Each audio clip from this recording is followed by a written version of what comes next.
Hey guys, welcome back. Leopazzo, you know what it is. Thanks very much for tuning in. I definitely recommend for you guys to check out part 1 of this episode, as this is part 2 and we've already completed some of the work, and you won't really notice the difference unless you've seen part 1 and seen what's going on. But for the most part, guys, this is what we're doing. It's a quick renovation. We popped off all the baseboard and trim in the house here, and we've replaced all the baseboard and trim, along with adding a few pieces of chair rail, which you see right here, which is not primed, which makes his way up the stairway.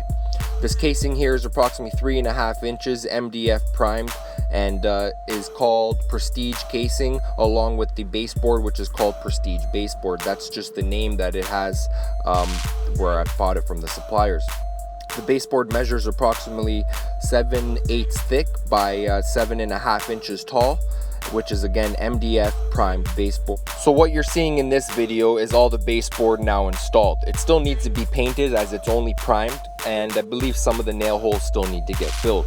We also use this wood glue here on some of the outside corners as well as inside corners. Here's the left of the baseboard that I have left here on the ground that I still have to install. Here's a couple pieces of baseboard that wrap around the corner here that lead towards the basement.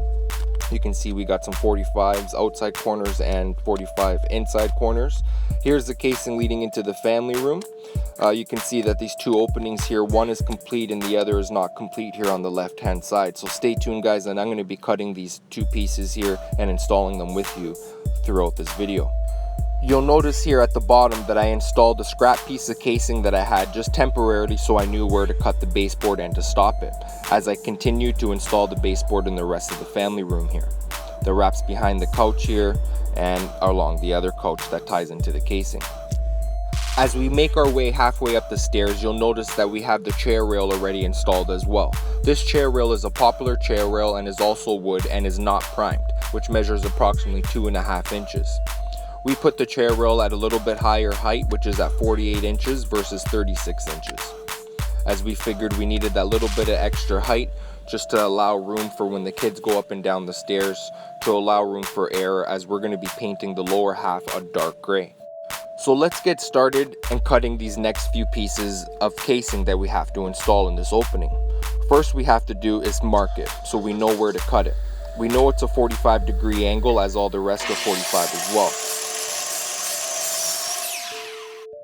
You really want to make sure that on your outside corners and inside corners with baseboard and casing, you want to install glue on the outside corners so it locks in the corners in the long run, as the wood glue does hold quite a bit versus just the nails.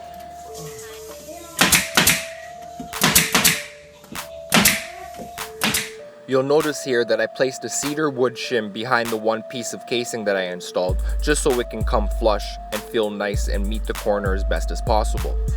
Now I have cut out that cedar wood shim, and you won't even know that it is there at all once it has all been caulked.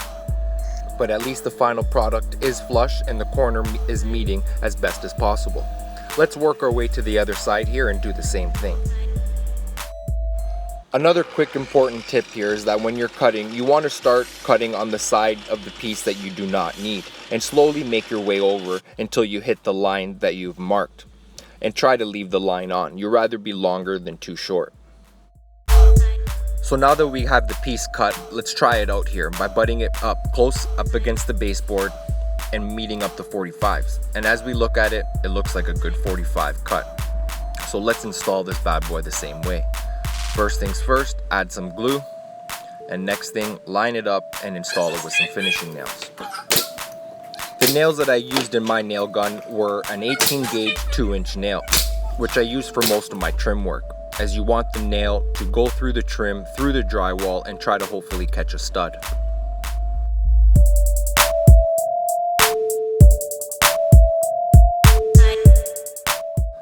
Well guys, that looks like a wrap for this video. We just finished installing all the trim and casing and baseboard and chair rail. So definitely stay tuned, as we're going to be uploading more videos and showing you guys along the way.